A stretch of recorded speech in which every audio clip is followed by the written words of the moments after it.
To better manage complex workflows, it's essential to use grouping flexibly. For example, I select the nodes that set height and width, then press Ctrl+G to create a new group and rename it Size.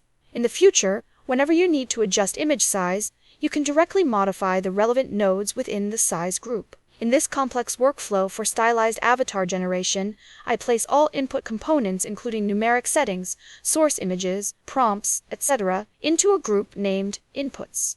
Each distinct operational step is also assigned to its own group. This approach makes the workflow structure clearer and easier to understand and navigate. To manage groups, simply click on a group to select it, then click on the three dots above the group to access quick commands such as rename, copy, duplicate, and more. These options allow you to manage all nodes within a group efficiently. You can also use quick group management to enable or bypass entire groups at once.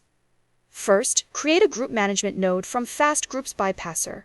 You'll see that the size group you created is already listed within the node. For this simple demonstration, I'll use a Save Image switch to show its effect. Add a Preview Image node, then select the nodes related to saving images to create a new group, naming it Image. Back in the Management node, you'll see both groups appear in the list. Toggle the Yes switch in the Management node to disable that group, and click again to enable it. This allows you to quickly control whether images are saved. However, in this workflow, settings groups should always be active. We never want them to be controlled by the Management node.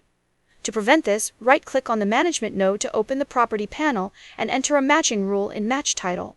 For example, MPA, to match all groups with names starting with MPUPS. Now, the Management node will only list groups related to image saving, and you can treat this as a switch for saving images. Subgraphs are a new feature in ComfyUI that allow you to package a process consisting of multiple nodes into a single standalone node. This not only makes the workflow interface cleaner and easier to manage, but it also enables you to reuse processes across different workflows.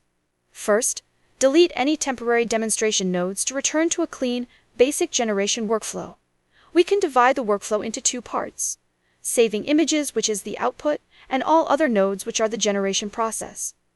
Now, we want to turn the generation process into a subgraph. Select all nodes except those for saving images, then choose Convert Selection to Subgraph from the quick commands. The selected nodes are replaced with a subgraph node, exposing 3 parameters for external adjustments by default. Click the button above the node to expand the subgraph. The magenta parameter boxes indicate which parameters are exposed to the user typically. These are the positive and negative prompts, and the seed by default. Navigate back to the main workflow using the top left navigation bar. Change the white-haired prompt in the positive prompt box to pink-haired and click Run. After a short wait, you'll get a generated image with pink hair, confirming that packaging the process as a subgraph does not affect the result. Next, let's make the subgraph more practical. Open the subgraph. On the left, in the parenthesis area, you'll find the input parameter panel for the subgraph. Connect any parameters that need external control to these input points, and set the seed control method to random. This step updates and applies the subgraph changes to the main workflow.